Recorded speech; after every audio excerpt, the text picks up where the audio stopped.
ఈరోజు చంద్రబాబు నాయుడు గారు ఏ మినిస్టర్కి ఇవ్వాల్సిన అవకాశం ఆ మినిస్టర్లకు ఇచ్చాడు, ఏ ఎమ్మెల్యేలకు ఇవ్వాల్సిన పదవులు వాళ్ళకి ఇచ్చాడు. ఎక్కడైనా సరే నాకు బ్యాడ్ అనేది రాకూడదని చెప్పి ఎమ్మెల్యేలకి మినిస్టర్లకు కూడా వార్నింగ్ ఇచ్చిన అయితే చంద్రబాబు నాయుడు గారు.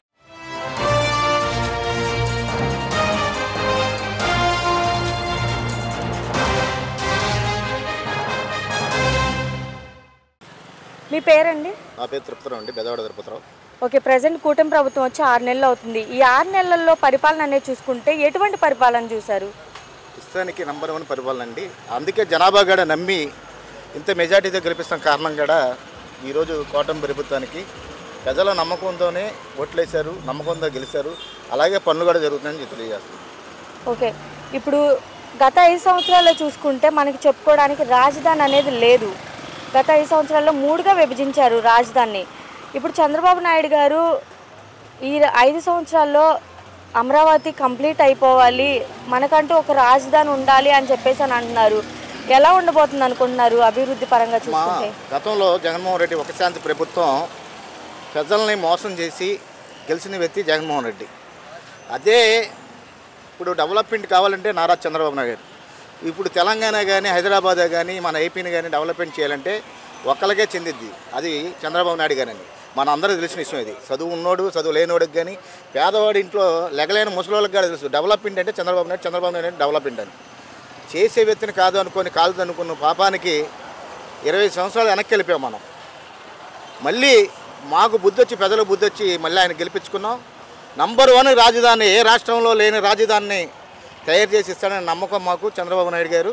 అలాగే డెవలప్మెంట్ చేస్తాడని గారు మేము తెలియజేస్తాం. అంటే చంద్రబాబు నాయుడు గారు అనగానే బేసిక్గా ఒక విజన్ ఉన్న నాయకుడు అని అంటారు. ఎందుకంటే ఆయన 3 సార్లు సీఎంగా గెలిచారు కాబట్టి ఆయనకంటూ ఒక అనుభవం ఉండిద్ది కాబట్టి ఏదైనా ఆచితూచి అడిగేస్తారు అని అంటారు. నిజంగా మరి రాబోయే రోజుల్లో హైదరాబాద్ని ఎలా అయితే డెవలప్ చేశారో మన ఏపీని కూడా ఒక హైటెక్ సిటీగా మార్చి చూపిస్తారంటారా? హైదరాబాద్ కంటే ఎక్కువ చేస్తారని. ఎందుకంటే గతంలో తెలంగాణ ఏపీ కలిసి ఉండేదండి. ఉమ్మడి రాజధాని అవటం వల్ల అక్కడ ముంపు చూపించారు తప్ప ఈరోజు మనం 2 విడిపోయినాయి. విడిపోయినప్పుడు వెనకబడిపోయిన కేంద్రం మంది ఏపీ. దాన్ని డెవలప్మెంట్ చేసి దానికంటే డబల్గా తయారు చేసే వ్యక్తి చంద్రబాబు నాయుడు గారి నమ్మకం మాకు. అలాగే మాకు కూడా నమ్మకం గ్యారెంటీ కాబట్టి ఆయన గెలిపించుకున్న కారణం. ఓకే, ఇప్పుడు ప్రజెంట్ ఉన్న ఐటీ మినిస్టర్కి గతంలో ఉన్న ఐటీ మినిస్టర్కి తేడా ఏంటంటే ఏం చెప్తారు? ఏమండి, గతంలో ఐటీ మినిస్టరు ఇంటికి ఆయనకి ఫోటోకాలుగా లేదు పాపం. జగన్మోహన్ రెడ్డి గారిని కలిస్తే కూడా అవకాశం లేని పరిస్థితి ఇచ్చాడు జగన్మోహన్ రెడ్డి గారు. ఎవరికి ఇచ్చాడు అవకాశం? ఏ ఎమ్మెల్యేలకు ఇచ్చాడు, ఏ మినిస్టర్లకు ఇచ్చాడు? ఆయన చెప్పిందే ఆట, ఆయన చెప్పిందే పాట అన్నట్టుగా జరిగింది. ఈరోజు చంద్రబాబు నాయుడు గారు ఏ మినిస్టర్కి ఇవ్వాల్సిన అవకాశం ఆ మినిస్టర్లకు ఇచ్చాడు, ఏ ఎమ్మెల్యేలకు ఇవ్వాల్సిన పదవులు వాళ్ళకి ఇచ్చాడు. ఎక్కడైనా సరే నాకు బ్యాడ్ అనేది రాకూడదని చెప్పి ఎమ్మెల్యేలకి మినిస్టర్లకు కూడా వార్నింగ్ ఇచ్చిన వ్యక్తి చంద్రబాబు నాయుడు గారు.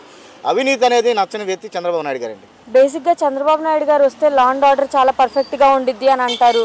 మరి గతంలో చూసుకుంటే ఆడవాళ్ళు బయట అంత స్వేచ్ఛగా తిరగలేకపోయేవాళ్ళు సాయంత్రం అయిందంటే. ఇప్పుడు ప్రజెంట్ కూటమి ప్రభుత్వం వచ్చింది, ఇప్పుడు ఎలా అనిపిస్తుంది? మనం ఒకటి తెలుసుకోవాలండి, ఎక్కడైనా సరే మద్యం ఏరులో పడే చోటన డ్రగ్స్ గంజాయి అనేది సప్లై ఎక్కడెక్కడ జరుగుతాయి అక్కడ అవినీతులు ఎక్కువ జరుగుతాయి, రౌడీజాలు జరుగుతాయి. అవన్నీ చేసిన వ్యక్తి జగన్మోహన్ రెడ్డి గారు. అవన్నీ శుభ్రంగా సప్లై చేశాడు. అవన్నీ ఉంటుంది కాబట్టి జనాభా ఏం చేయాలో మొత్తుకి ఏం చేయాలో తెలియక ప్రజల్ని లేడీస్ని ఇబ్బంది పెడతాం జరిగింది. ఈరోజు లాండ్ ఆర్డర్ బాగుండాలంటే ఇవన్నీ కట్ చేస్తేనే లాండ్ ఆర్డర్ అనేది చర్య తీసుకుంటుంది. అలాగే చంద్రబాబు నాయుడు గారు ఎక్కడ డ్రగ్స్ అమ్మే విషయం కానీ ఎక్కడైనా సరే ఈ రోజుల్లో ఎక్కడ మీరు పేపర్లో మీరు మీడియా మిత్రులుగా మీకేం తెలుసా? ఇప్పుడు ఏమైనా నడుస్తుందా? బేడి బ్యాచ్ గంజాయి బ్యాచ్ అనేవాడు ఒకటి కనపట్ల. ఎందువల్ల?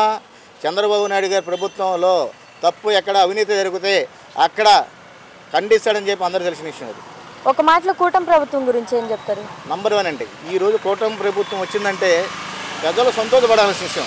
ఎందుకంటే 1వ నెల రాగానే వృద్ధులకి, ముసలిళ్ళకి, వికలాంగులకు కానీ వృద్ధులకు కానీ ఎంతో సంతోషమైన విషయం.